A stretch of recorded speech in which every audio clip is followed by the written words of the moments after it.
পিছপৰা অঞ্চল শিক্ষা স্বাস্থ্য বিভিন্ন দিশত এই অঞ্চলটো পিছপৰা কিন্তু অঞ্চলটোত যথেষ্ট পৰিমাণৰ প্ৰতিভা আছে ইয়াত যথেষ্ট পৰিমাণৰ সাংস্কৃতিক কৰ্মী আছে বিভিন্ন ধৰণৰ বিভিন্ন দিশত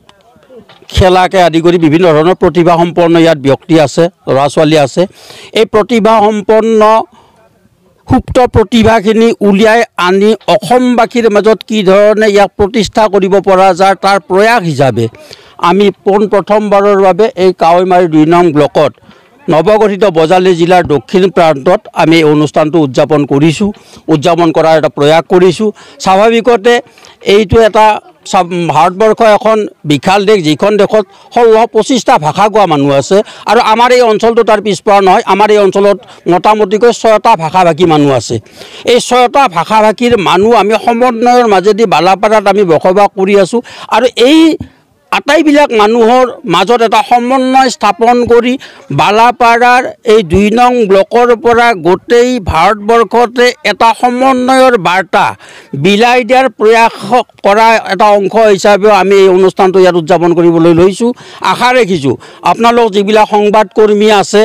যিবিলাক ইয়াৰ হিতাকাংক্ষী আছে যিবিলাকে এই ধৰণৰ বিকাশটো ভাল পায় আটাইবিলাক মানুহৰ সহযোগিতাৰ মাধ্যমেদি এই অনুষ্ঠানটো সফল কৰাত আপোনালোকে পূৰ্ণাংগ সহায় সহযোগিতা আগবঢ়াব স্বাভাৱিকতে ইয়াৰ উদযাপন সমিতিকো আমি এই চেগতে ধন্যবাদ দিছোঁ কাৰণ তেওঁলোকে এটা অতি সাহস কৰা বুলি কম অতি সাহসৰ মাধ্যমেদি এই অনুষ্ঠানটো ইয়াত উদযাপন কৰিবলৈ লৈছে এটা ভাল প্ৰয়াস নিশ্চিতভাৱে এই ভাল প্ৰয়াসটো পৰৱৰ্তী পৰ্যায়ত পৰৱৰ্তী মানে ক্ৰমাগতভাৱে ধাৰাবাহিকভাৱে চলি এই অঞ্চলৰ এটা বৌদ্ধিক বিকাশত সহায় কৰিব এই আশাটো আমি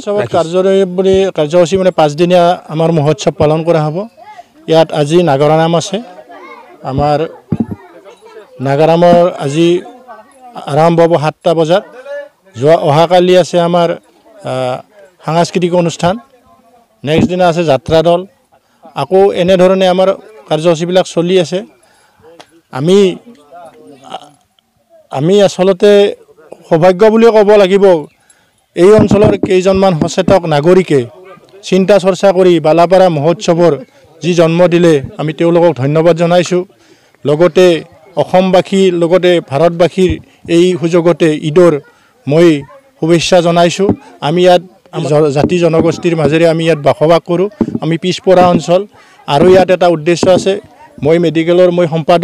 সম্পাদক হিচাপে এই মেডিকেলখনত বহুত চেষ্টা কৰিও আমি কোনো উদ্ধাৰ নাপাওঁ চৰকাৰীভাৱে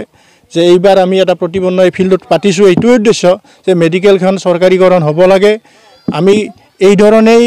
দাবী কৰিম বুলি আজি এই অনুষ্ঠানটোৰ জৰিয়তে দাবী কৰিছোঁ এই অঞ্চল এটা বৃহৎ অঞ্চল ইয়াৰ পৰা 8-10 কিলোমিটাৰ পাঠালা সৰ্থেবাৰী ভট্টৰদেৱা বহু দূৰ হয় চিকিৎসাৰ কাৰণে ইয়াতে এজন